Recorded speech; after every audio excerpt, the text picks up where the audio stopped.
Vamos a empezar por un principio. La estrategia nuestra no era salvar gente. Si hubiéramos tenido esa estrategia, no empezábamos. La estrategia nuestra era transformar la estructura del poder en la Argentina, no salvar gente. El objetivo de una organización política no es salvar gente, es tomar el poder con el mínimo costo posible. Yo le pido, por favor, que me cuente cuál es su ética para saber cuál es el mecanismo ético que justifica un asesinato. Le adelanto que un asesinato no tiene ningún justificativo ético. Una muerte en otras condiciones es distinta. Es un matiz. No es un matiz. Lo emplea usted. No es un matiz porque Santo Tomás justifica el tiranicidio. Mi ética, mi moral es la moral cristiana. ¿Usted lo conoció el padre Carlos Mujica? Ha sido mi asesor espiritual, claro. Vea, señora. Usted es un hombre que hizo mucho daño en el país. Le pido por favor que se... Usted es la hermana de Carlos, yo soy discípulo de Carlos. Sí, no, discípulo no. Si fuera discípulo hubiera sido otra su historia. Soy discípulo. Por favor, se retira. ¿Discípulo de quién soy? ¿Y usted quién es? ¿Y cuál es el fundamento cristiano para la acción El directa? fundamento cristiano para la acción directa es el derecho de resistencia a la opresión. Es el derecho de resistencia a la opresión. Es que el propio Jesucristo dice: no he venido a traer la paz sino la espada. Es que Santo Tomás dice: es lícito matar al tirano. Firmenich, tenemos que hacer un corte, pero le quiero contar que su cura era muy diferente a mi cura. El otro día en una reunión de sacerdotes en las cuales estábamos sacerdotes del tercer mundo, que no son del tercer mundo y que son del anti-tercer mundo, pero una reunión de distintos sectores de sacerdotes, se habló así informalmente sobre la situación, porque estábamos muy preocupados por la situación política de nuestra patria, y la conclusión fue unánime. Si acá no hay elecciones libres, nosotros no vamos a poder impedir que miles y miles de jóvenes engruesen los grupos guerrilleros, porque acá ya la alternativa es límite. Pablo VI condena la revolución violenta en la Populorum Progressio, a no ser, dice, en el caso de tiranía evidente y prolongada, que ponga en peligro los bienes de las personas y de la comunidad. Si acá no hay elecciones libres y hay proscripciones, se configura claramente la condición de tiranía evidente y ¿Qué libro prolongada. de cabecera tiene usted o tenía o tuvo? Evidentemente no era Mahatma Gandhi. No, No. Mahatma Gandhi no, pero la Biblia sí. La mitad de la Biblia que le enseñó su cura. Mire que tenemos dos curas distintos, No, Firmenich, ¿eh? Yo Mi cura me enseñó la otra parte Sí. de la Biblia. No, pero yo he leído todas. Y además he conocido muchos curas de distintas vertientes. He conocido muchos curas de distintas vertientes. Desde el punto de vista político, yo me he guiado por los libros de Perón, particularmente por la conducción política. Ha sido una de las principales obras que he tenido. Y he leído los libros que se leían normalmente en la militancia en aquella época, todos los libros de Perón, algunos libros que llegaban aquí de Mao Zedong. ¿Cómo fabricar la Molotov? Eso llegaba en panfleto, normalmente no en libro. Firmenich, dígame Sí, una sí. cosa. Firmenich, ¿ustedes fueron adiestrados en el exterior? No. ¿Y esos exilios dorados de los que se hablaban? No fueron tan dorados y procuramos que fuera lo menos exilio posible. Y después Si cabe aparecieron decirlo con así. Arafat. ¿Le dieron $1 millón a Arafat? Una pregunta antes del corte. ¿A qué iban a Libia y Liba? Muy pocos compañeros nuestros han ido a Libia. Libia, que yo sepa, además... Iba López Rega a Libia. No sé, creo que no. Yo en alguna época lo pensamos, pero tuvo aparentemente, por lo que se sabe hoy en día, más residencia en Europa que en cualquier otro lugar, en su periodo clandestino. Y al Líbano sí fuimos, y efectivamente en el Líbano sí hubo casos especiales de compañeros nuestros que hicieron entrenamiento con los palestinos. La OLP es una organización muy poderosa y todo el mundo sabe, el mundo árabe es un mundo de muchos millones de dólares por el petróleo. La OLP no tiene ninguna necesidad de pedirle a una organización sudamericana ningún tipo de ayuda financiera. Eso no tiene ningún sentido. Nosotros tuvimos una solidaridad política con la OLP, con la lucha del pueblo palestino. Nos entrevistamos en más de una ocasión con el compañero Yasser Arafat. Pero yo descubrí algo muy importante, que es el papel de la iglesia. Y acá hay dos señores que pasan por Praga desde Cuba. Uno es Fulgencio Alberto Rojas, conocido como el Beto Rojas, que era el capellán del Liceo Militar General de Córdoba. General Paz. Claro, es el que mete a los muchachos, está considerado como uno de los fundadores de Montoneros en Córdoba. Y el otro, agárrense, es Ramón Antonio Plaza. El que fue Monseñor Plaza. arzobispo de La Plata, claro. Y dicen, ¿qué hacen acá? Porque además no están viajando como argentinos, están viajando con pasaporte cubano, clandestino, regresan a Praga, le dan el pasaporte argentino y después vuelven acá. Y pasaron por allá en el año 68, 29 de febrero del 68, un año antes del Cordobazo. Ya estaba el Beto dando vueltas por La Habana, Cuba. Que en la misma época, porque Abal Medina va a pasar también en ese mismo momento, va a ser en mayo del 68. Bueno, ese es un dato importante porque acá se ha comentado, parecía ya un mito urbano, de que Montonero nace una fracción importante del nacionalismo católico, que siempre se inspiró en la derecha.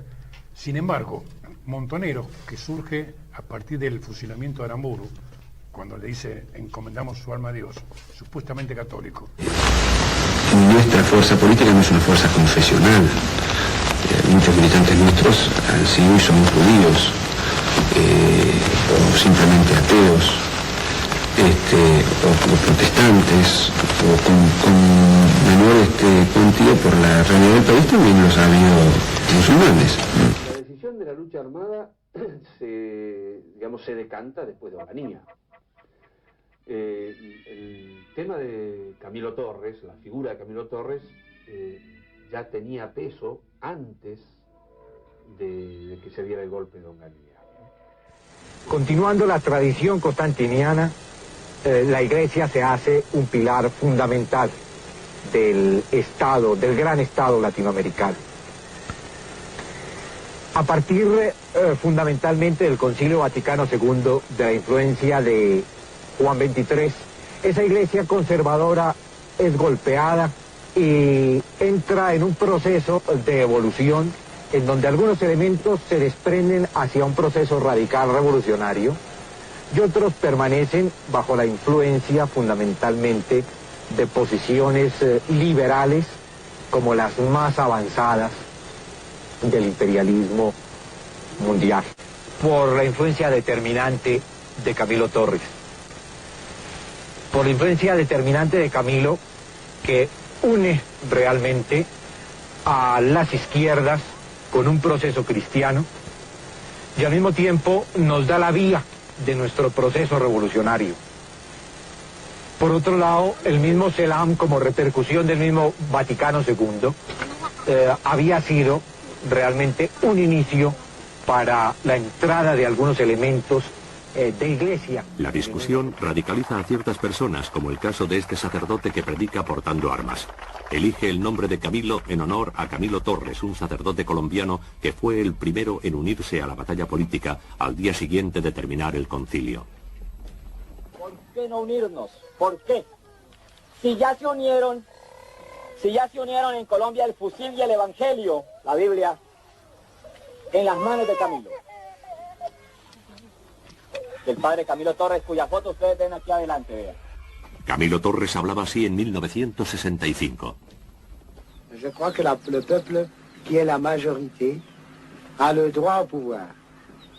Il faut plutôt demander à l'oligarchie comment est-ce qu'elle va donner le pouvoir. Si elle va le donner d'une façon pacifique, je crois que nous allons le prendre d'une façon pacifique. Mais si elle ne va pas le lâcher, alors nous allons le prendre d'une façon violente. Padre Torres, si se llevara a cabo una revolución por la fuerza, ¿usted sería partidario de la expropiación de bienes de la Iglesia? Yo soy partidario de la expropiación de bienes de la Iglesia, aún en el caso en que no se diera ninguna clase de revolución. Yo recuerdo, si no recuerdo, fue en el verano del 66, que estábamos en una acción misionera que hizo todo el grupo junto con otra gente en la cuña Gustosa Santafesina, y creo que fue allí que nos enteramos de la muerte de Camilo Torres. Y a la primera persona que yo le escuché decir acá no hay más solución que agarrar la metralleta es a Carlos Mujica. Yo creo sinceramente que entre el marxismo y el cristianismo hay una serie de puntos comunes, tanto desde el punto de vista económico, social y político, como aún desde el punto de vista filosófico. De manera que si nosotros llegáramos en un mundo futuro ideal, en el cual se puede soñar ahora, a lograr insistir en los puntos que nos unen y prescindir un poco de los puntos que nos separan. Creo que para el futuro de la humanidad esto sería un gran aporte. Nosotros éramos los niños, los discípulos, los alumnos de una doctrina peronista, una actualización doctrinaria peronista, un pensamiento de la izquierda revolucionaria mundial desde los jacobinos en adelante. Éramos herederos de la cultura del Che Guevara o de Camilo Torres o de Perón o de Evita. Éramos herederos de un pensamiento que nos venía dado. Nosotros éramos ejecutores, no los creadores de aquel pensamiento. Y aquel pensamiento no fue una locura nuestra, sino que era el pensamiento, el sentido común de la época, en que todo el mundo creía que la humanidad marchaba inexorablemente hacia el socialismo. Pues resultó que no era así. Después empezó a dar conferencias, yo soy testigo de que fue a la ciudad de San Pedro y dio una conferencia particularmente centrada en la denostación de Firmenich y de todos sus compañeros de lo que se llamaba la CN, la Conducción Nacional. O sea, muy duro contra la Conducción Nacional de Montoneros, muy duro. A partir de allí, él inicia una campaña de conferencias en diferentes lugares donde de Firmenich dice cualquier cosa, como mediocre, ensoberbecido, bueno. Y de hecho, para mí la ejecución de Luchi fue gravísimo. Y no sé que lo mataron a Montoneros, no se lo meten de opinión. Lo mataron o que lo mataron a Luchi, porque es la verdad. Pero la verdad es, no podés darte el lujo de hacer eso a Ronda. En este momento hay un paralelo tremendo de la burocracia montonera, la nueva burocracia. No, y para mí muchos de los guerrilleros tampoco son pueblos, son pequeños burgueses intelectuales que aprenden la revolución en un libro, y no en la realidad, y que juegan con el pueblo. Le quitaron la alegría tremenda al pueblo de experimentar a Perón presidente 2 días después de haber sido elegido presidente. Y crearon un clima imperdonable de miedo al pueblo, castraron una alegría tremenda al pueblo. Y eso es imperdonable. Claro, ejército antipueblo, cosas muy pesadas que debían doler muchísimo. Lo que supimos es que un tribunal específico de Montoneros lo había condenado a muerte. Sale en la revista Militancia, que era un sector aliado a Montoneros, sale también como Cárcel del Pueblo. Sumamos 2 más 2, cuando lo matan pensamos que eran Montoneros. En esos días nosotros sabemos que a Carlos lo han condenado a muerte en un tribunal ad hoc, lo han condenado a muerte, y esto en esa época, más allá del poder de la policía, si te condenaba a muerte Montoneros estabas liquidado, a menos que te fueras. Sí, sí. Pero si pretendías continuar caminando la calle estabas liquidado.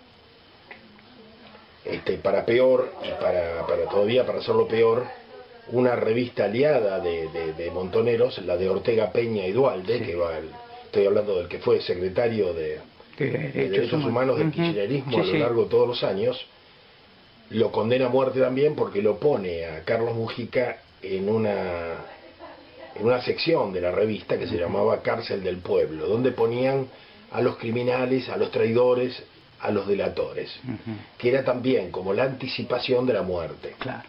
Entonces, tanto Montoneros como este sector, muy cercano al ERP, de Ortega Peña y Duhalde, lo condenan a muerte. En el caso de Montoneros, más formal todavía, porque era una condena a muerte que se iba a cumplir en algún momento. Estuvimos convencidos de que habían sido los Montoneros, porque en realidad el problema que tenía era con los Montoneros. Claro. Los Montoneros lo habían condenado a muerte.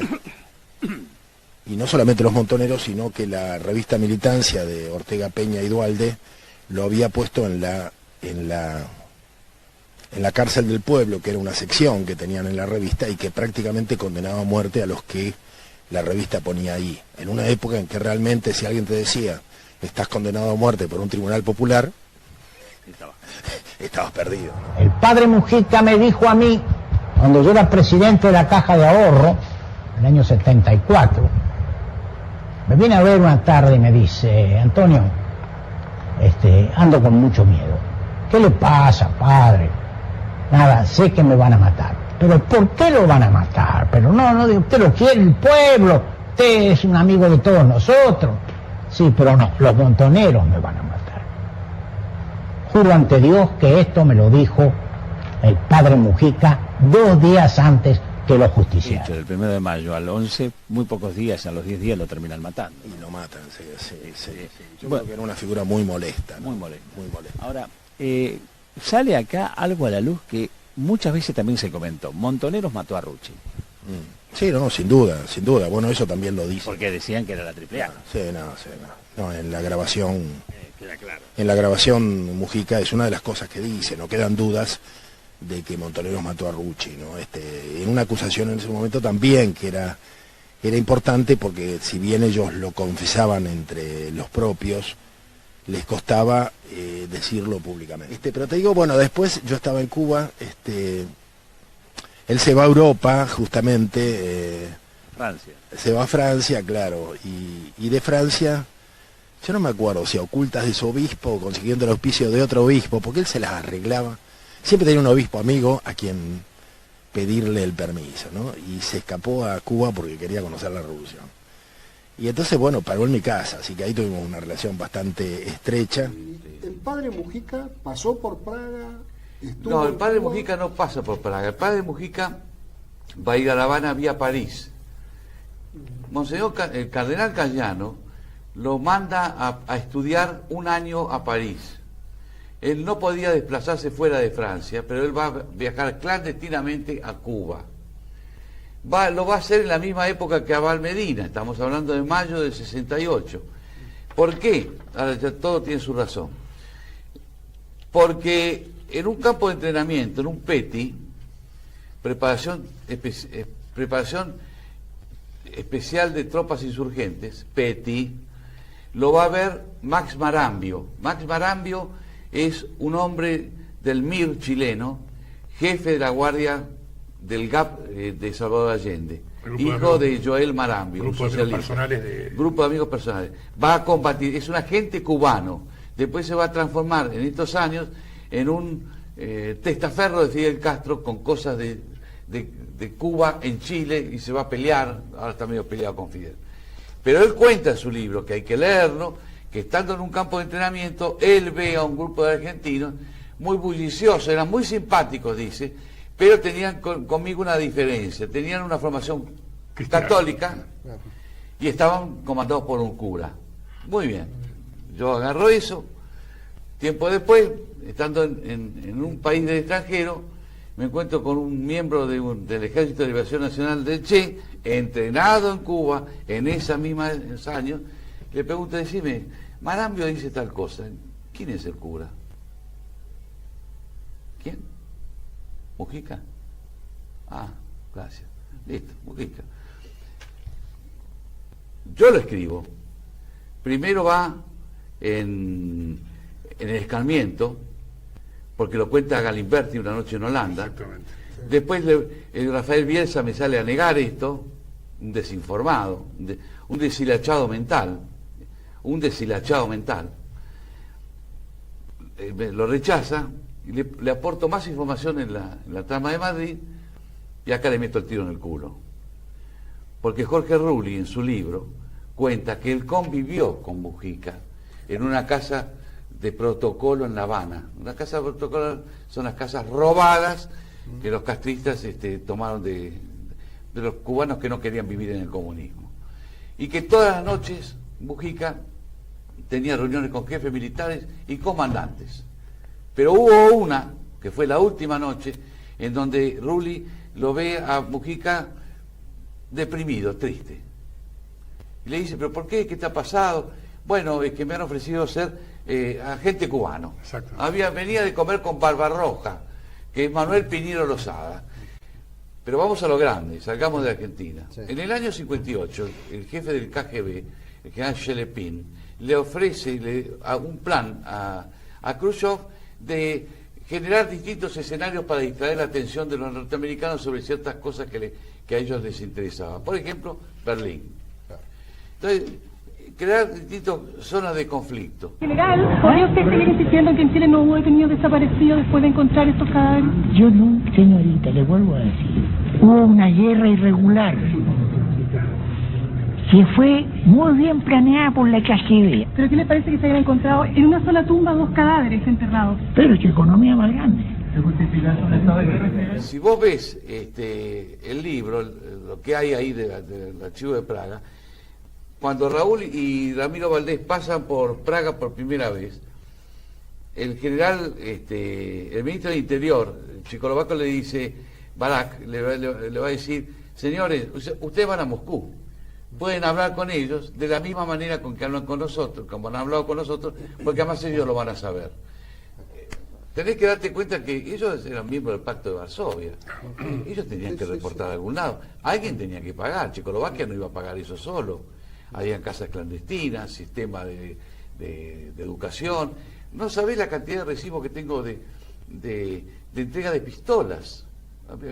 Parece que las pistolas checoslovacas eran muy buenas. Pero un montón, entrega. Las grandes remesas iniciales, 50.000 pistolas, por ejemplo, a los cubanos vienen de Checoslovaquia. Eso lo hace Moscú.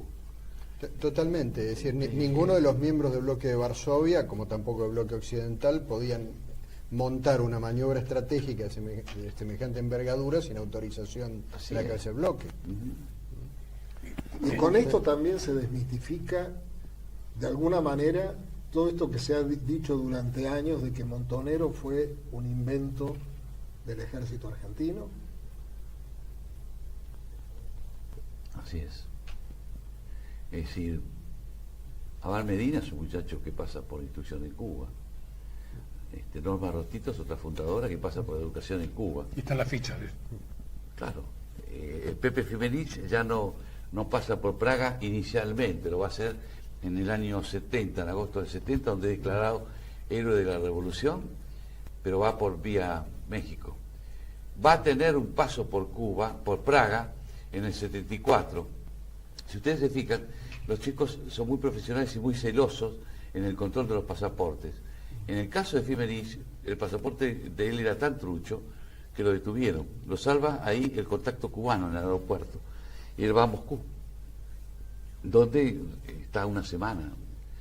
Cuando él vuelve, estamos hablando de agosto, septiembre del 74, él se declara marxista-leninista. Marxista-leninista, exacto. Y no es un momento cualquiera, porque a las pocas semanas secuestran a Bonn. Claro. Y no es un momento cualquiera, porque plata de los hermanos Bonn se va en valija diplomática a la embajada cubana. Es más intervención que eso. ¿Qué podemos esperar? ¿Qué podemos esperar de un tipo como Emilio Aragonés Navarro? Emilio era un tipo importantísimo. Es el hombre que se ofrece a ir a buscarlo al Che al Congo. Va a ir y lo va a arrastrar, lo va a subir a una lancha y le va a hacer cruzar el lago Tanganica. Sí. Es el que le pide a Fidel de viajar con el Che a Bolivia. Es el que acompaña a Fidel al Che y firma en el 62 el acuerdo de los misiles. Ese tipo viene de embajador acá. Así que fíjate vos la importancia que le daba Fidel Castro a ese embajador. Y yo creo que el gran éxito de la Revolución Cubana ha sido la infiltración en el movimiento justicialista. Usted le manifestó lo que en algunos círculos se interpretó como una depuración, próxima depuración de elementos infiltrados en el justicialismo. También en esa oportunidad usted aludió lo que viene a interpretarse como la presencia de algunos elementos infiltrados en niveles de conducción del gobierno. Nosotros quisiéramos, mejor dicho, quisiera yo en este caso conocer exactamente cuál es el alcance de esta idea. Existen infiltraciones, eso lo sabe todo el mundo ya. No creo que sea un secreto para ningún argentino, que se ha tratado de infiltrarse dentro de nuestro movimiento algunos elementos, ya sean de la ultraizquierda como de la ultraderecha, como se llaman ahora. Éramos los zurdos infiltrados. Y después eso redunda en una guerra civil, que ellos mismos reconocieron. Porque acá tengo el documento, ellos mismos reconocen que hubo una guerra civil en Argentina.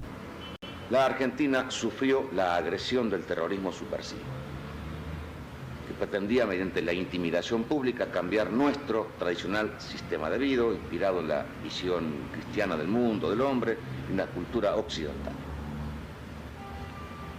En la defensa de sus intereses nos vemos obligados, frente a esa agresión, a aceptar el reto de la misma, que era una guerra. La Argentina aceptó una guerra que no buscó, que no deseó, pero que la afrontó como una situación irreversible, porque estaba en juego nada más ni nada menos que nuestro estilo de vida nacional. Este fue un precio que hubo que pagar, altísimo, costosísimo, pero que el pueblo argentino estuvo de acuerdo en pagarlo para poder hoy vivir en paz, en libertad, con dignidad. Por lo menos la mitad de la sociedad, por decir alguna cifra, dio su consenso y estuvo de acuerdo con que eso existiera. Si no, puede durar una cantidad de años semejante. Lo mismo ocurrió en Argentina. Lo mismo ocurrió con Aramburu, que tuvo su consenso social y político, con Onganía, que tuvo su consenso social y político, y con Videla. Y por esto es que decimos que la situación de fondo argentina es una guerra civil intermitente, porque no es simplemente unos dictadores con unos loquitos idealistas que se les enfrentan. No, hay un enfrentamiento social en el trasfondo. Y era increíble porque uno veía a los aviones Mentor de la Fuerza Aérea sobrevolando la Plaza de Mayo o el Aeroparque, y la gente comía choripanes en los carritos, o sea, todo pasaba a la vez. Todo el mundo sabía que iba a haber un golpe. Nosotros contamos ahora la historia del golpe como si hubieran sido 10 militares corruptos que vinieron a sojuzgar a 1 millón de argentinos honrados. No es así. La gran mayoría del país estaba de acuerdo con que hubiera un golpe. Porque la dictadura de Videla tuvo un consenso social, si no hubiera existido. La gente que decía por algo será cuando se llevaban a alguien, la gente que pidió el golpe de Estado ante la anarquía del gobierno peronista, es verdad, pero pidió el golpe de Estado, la gente que decía que denunciar la existencia de desaparecidos era una campaña anti-argentina. Yo creo que es menester primero diferenciar lo que es una imagen de lo que es una realidad. Acá van las dos cosas, una imagen del país que se maneja en el exterior y una realidad argentina. Es indudable que la Argentina ha sido víctima de una campaña de difamación cuyo motivo fundamental era apartarla del resto del mundo, aislarla, provocar o imposibilitar su desarrollo, sumirla en el caos para la toma del poder por medio de la violencia. Eso está perfectamente probado. ¿En qué se basaba esta campaña? En la desinformación de otros países respecto al nuestro, en la distorsión de las noticias reales, en la ingente cantidad de dinero que la subversión ha dispuesto como consecuencia o producto de sus asaltos, secuestros, etc. Es decir, hay una campaña montada, pero hay además una realidad. Es bastante conocido a nivel internacional que usted, y tal como lo declara, es el que inventa la cifra de 30.000 desaparecidos. En Holanda, justamente. La sugiero. O la sugiere. Entonces, uno de los comentarios que leí en contra es que es una falta de respeto absoluto para las víctimas. ¿Quiere la respuesta? Exactamente. En primer punto, se discutió, lo dije, lo conté varias veces, digamos que era irrisorio hablar de genocidio con 4.000 víctimas, con 4.000 nombres. Entonces acá se decían, mire, pues ustedes no pueden hablar de genocidio. Y 4.000, en este momento, con lo que pasa en la tierra, digamos, 4.000 víctimas, faltaría algo más. ¿Por qué no buscan a veces alguien más? Y discutimos. Se llegó a decir 100.000 también. Digamos, si yo juego a la quiniela o juego a la ruleta, pierdo, o a las carreras a caballo. Pero ese día en la bolilla sacaron los 30.000 que había dicho yo en la mesa, las sugerencias. Otros dijeron 15.000, así que se mantuvieron siempre las dos instancias. 15.000, hay un cartel todavía en el centro de la ciudad de Ámsterdam, en una librería que dice 15.000. Todavía está, le saqué una foto. Y así fue como se fue generando. ¿Qué es la falta de respeto? La falta de respeto es que en nombre de la sangre derramada, bien o mal, el gobierno kirchnerista haya robado 2.500 millones de dólares del Banco Central, diciendo que era para pagar el subsidio a las víctimas de los desaparecidos. Primero, los familiares no son víctimas, las víctimas fueron desaparecidos. En segundo lugar, no se justifica $225.000 por persona. Primero porque si yo ataqué el Estado burgués, quería destruir el Estado burgués, ¿por qué le voy a exigir al Estado burgués ahora que me pague lo que yo hice en su momento? No puede ser. Lo que queda claro es que no existen las víctimas, la cantidad de víctimas necesarias para cubrir esos $2.500 millones robados. Por eso saco los 30.000. Denunciar que es falso, que la cifra se agrandó por dos motivos. Por la necesidad de subsidio y luego se mantuvo para justificar el blanqueo del dinero que se robaba. Entonces, en Argentina hubo una guerra y lo importante que ocurrió no es los muertos, los buenos y los malos, es saber en qué fracasó el proceso político para terminar en un conflicto armado. Todos sabemos que la guerra es la continuación de la política por otros medios.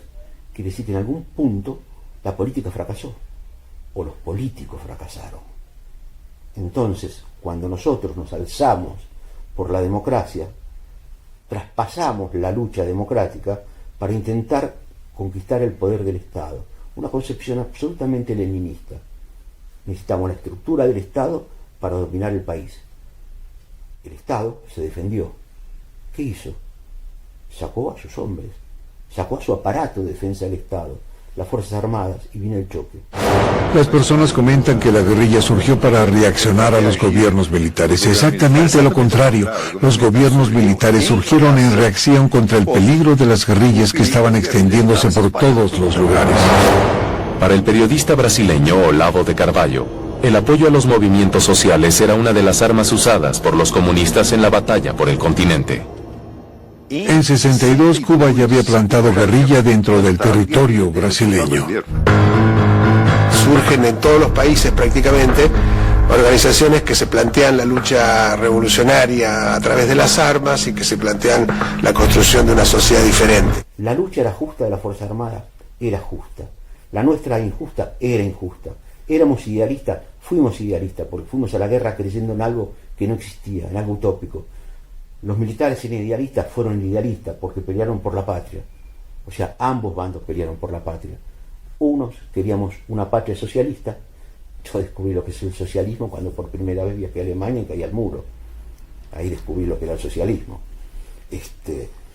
Entonces pensamos que el socialismo era la panacea, mientras que el otro bando era consciente de que en ese momento se estaba librando una batalla en medio de la Guerra Fría.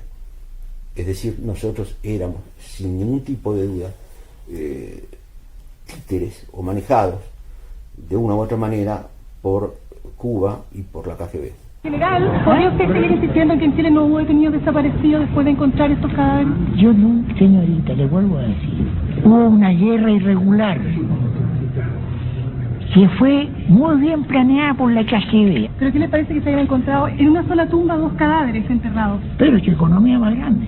¿Se justifica un estado de guerra? Fue Cuba. Sigue siendo Cuba de alguna manera, Tata. Absolutamente. Porque hoy no tenés la OLA ni la T-Continental, pero tenés el Foro San Pablo, que es una usina ideológica, Foro San Pablo fundado casualmente, por Fidel Castro, y que hoy hace que el continente de alguna manera, quizás de otra forma, como bien ha dicho, producto de una maniobra estratégica psicosocial, cultural, estamos en lo mismo.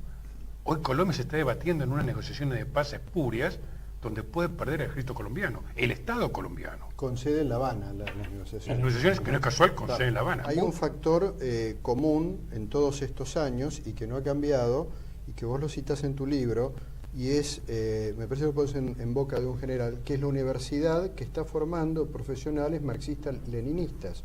Y uno entra actualmente, ahora, a ciencias sociales, y es como si te metieras en un túnel del tiempo, donde en cada hall tenés kioscos de libros, que es como si el tiempo no hubiera pasado en el mundo, no se hubiera caído el muro, no hubiera caído la Unión Soviética, no se hubiera demostrado la falacia del ¿Sabés socialismo. lo que pasa, Guillermo? Las herramientas posibles.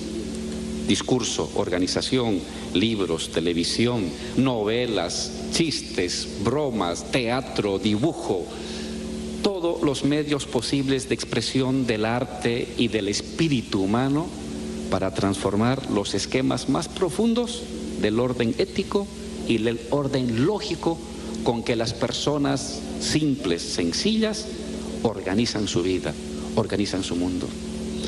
Este es el gran reto de nuestras revoluciones, presidente. Este es el gran reto. Hemos avanzado muy bien. Es más fácil hacer una revolución que profundizar la revolución. Porque es fácil hacer una revolución aprovechando la crisis del orden neoliberal. Pero es mucho más difícil anular el orden neoliberal en el espíritu, en el habla, en la ética, en la forma de organizar cotidianamente la vida cotidiana, en el sentido común, pues. Este es nuestro reto, presidente Maduro, y este es el reto que tenemos los intelectuales. Tenemos que salir de la academia, no abandonar la academia, salir de la academia. Yo veo a muchos intelectuales en Europa, presidente, haciendo hermosos libros que uno lo lee. Pero ese libro lo están leyendo 100 personas y protestan contra el neoliberalismo. Porque ese intelectual que escribe un hermoso libro no va a la calle, no va al barrio, no va al sindicato. Tenemos que hacer eso. Y hay que convencer al que hace la telenovela, al guionista de televisión, al guionista de teatro. Hay que hablar con el artista, hay que hablar con el que hace radioteatro, hay que hablar con el que hace presentación de música.